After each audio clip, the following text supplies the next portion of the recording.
अभी तक तहकीकात जारी है,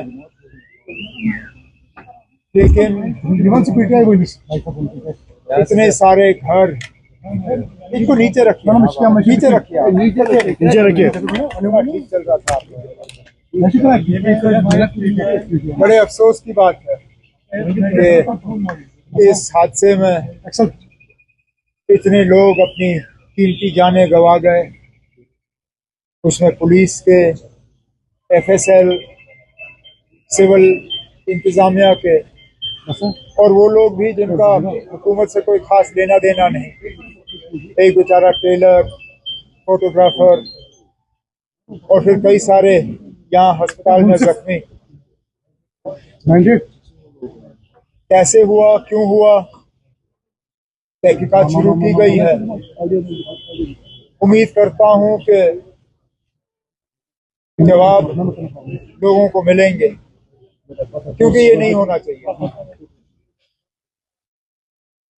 इतनी बड़ी क्वांटिटी एक्सप्लोजिव्स की यहाँ लाई गई, किन हालात में लाया गया, किन हालात में रखा गया, किन हालात में उसको डील किया जा रहा था।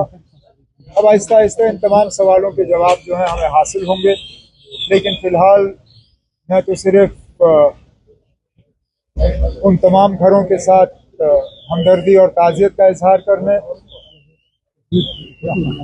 जिनके इस दुनिया में रहे नहीं, और फिर जो हमारे जख्मी हुए उनका हाल पूछने के लिए मैं बिलखसूस यहाँ अस्पताल वालों का,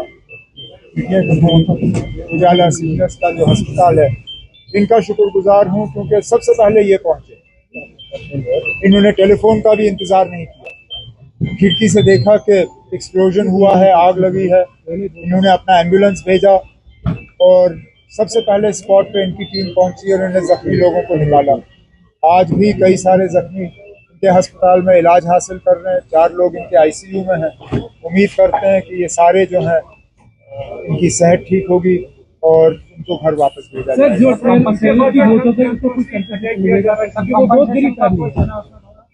कंपनसेशन का हमने पहले ही किया है, जो हमें यहाँ से मतलब चीफ मिनिस्टर्स रिलीफ फंड से जो हमें अनाउंस करना था वो हमने कर लिया है। इसके बाद जो मकानों को नुकसान हुआ है, स्ट्रक्चरल डैमेज, MLA साहब ने मुझसे उसके बारे में बात की, उसके लिए भी एक केस तैयार किया जा रहा है। जितना प्रोसीजर के तहत हम दे सकते हैं हम दे देंगे। बाकी क्योंकि ये पुलिस स्टेशन में ब्लास्ट हुआ है, उम्मीद की जाती है कि जो फंड्स होम डिपार्टमेंट के पास हैं और खासकर जो फंड्स हमारे तरफ से LG साहब के पास रखे जाते हैं, जो फंड उनको दिया जाता है, उस फंड में से भी इन मकान मालिकों को कुछ पैसा मिलना चाहिए ताकि जो नुकसान हुआ है उसको ठीक किया जा सके।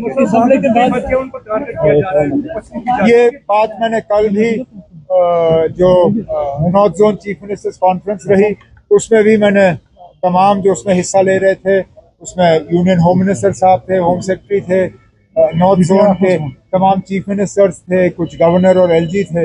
मैंने उन सब से यही मोतबाना गुजारिश की कि मेहरबानी करके हर जम्मू कश्मीर के बाशिंदे को और खासकर हर कश्मीरी मुसलमान को शक के नज़रिए से मत देखिए। जो इस हादसे के लिए और जो खासकर दिल्ली में ब्लास्ट हुआ है, जो उसके लिए कसूरवार है, उनको पकड़ के सख्त से सख्त सजा दी जानी चाहिए। लेकिन जो बेगुनाह लोग हैं, जिनका इससे कोई लेना देना नहीं है, जिन्होंने हमेशा जो है तशद्दुद और इस चीज़ के खिलाफ जो है अपनी आवाज़ बुलंद की, उनको मेहरबानी करके इस दायरे में मत लाइए। ये मैंने बात की है और उम्मीद करता हूँ कि इस बात पे अमल होगा। सर, जो टेलर की फैमिली है वो चाहते हैं कि कोई हमें नौकरी मिलनी चाहिए, क्योंकि ये बेगुनाह था और उसको कौन? दिया था नहीं, वो तो मिलना ही चाहिए, वो तो मिलना ही चाहिए। इससे पहले एसआरओ होता था, एसआरओ का नाम बदल दिया गया है, लेकिन स्कीम वही है। जो लोग ऐसे हादसे में मारे जाते हैं उनको एक नौकरी जो है कॉम्पेंसेशन के तौर पे दी जाती है।